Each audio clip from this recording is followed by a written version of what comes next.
NASA கண்டுபிடிச்சதிலே ரொம்ப ரொம்ப highest technological உள்ள ஒரு டெலஸ்கோப் தான் வந்து JWST. அதாவது ஜேம்ஸ் வெப் ஸ்பேஸ் டெலஸ்கோப். இது பார்த்தீங்கன்னா, one of the high definition உள்ள ஒரு யூனிவர்ஸ்ல முக்கியமான கிளிப்ஸ், அப்புறம் முக்கியமான இமேஜஸ்ல வந்து நமக்கு எடுத்து குடுத்துருக்கு. இதில என்ன ஒரு ஸ்பெஷல் அம்சம்னா, எல்லா ஒரு கேமரா இல்ல எந்த ஒரு ஃபோட்டோ இமேஜ் எடுக்கிற ஒரு டிவைஸ் இருந்தாலும் அதில மிரர்ன்னு ஒண்ணு இருக்குங்க. ஸோ அத வச்சு தான் வந்து கிளாரிட்டி வந்து டிஃபைன் ஆகும். ஜெனரலா ஒரு கேமரால பார்த்தீங்கன்னா, சில மில்லிமீட்டர்ஸ், சில சென்டிமீட்டர்ஸ்ல இருக்கும் மிரர்ஸ். பட் இந்த மாரி டெலஸ்கோப்ல பார்த்தீங்கன்னா, மீட்டர் கணக்குல குறிப்பா அந்த JWSTல ஆல்மோஸ்ட் 6.5 மீட்டர் அளவுக்கு பார்த்தீங்கன்னா, இதோட மிரர் இருந்தது. ஸோ அதனால கிரிஸ்டல் கிளியர் இமேஜ் எடுக்கும். இன்கேஸ் இந்த JWST நம்ம பூமியை நோக்கி திருப்பினா எந்த அளவுக்கு வந்து ரொம்ப ஒரு உன்னிப்பா பார்க்க முடியும் நீங்க யோசிச்சீங்கன்னா, ஆல்மோஸ்ட் ஒரு ஃபுட்பால் ஃபீல்ட் சைஸ் வரைக்கும் பார்க்க முடியும்.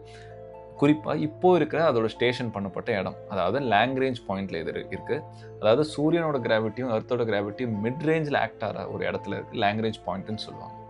இன்கேஸ் இந்த JWST வந்து நம்ம எர்த்தோட ஆர்பிட்ல வச்சு நம்ம எர்த்த ஜூம் பண்ணீங்கன்னா, அதால 5 சென்டிமீட்டர், அதாவது நீங்க ஃபோன்ல என்ன டெக்ஸ்ட் பண்றீங்க, ஃபோன்ல நீங்க யார் கூட பேசுற அளவுக்கு வந்து ரொம்ப ஷார்ப்பா பார்க்க முடியும். சொல்லப்போனா இன்னும் பல நாடுகள் பார்த்தீங்கன்னா, அவங்களோட டிஃபென்ஸ்க்கான சேட்டலைட்ஸ்லாம் இப்படி தான் வந்து பயன்படுத்திக்கிட்டு இருக்காங்க.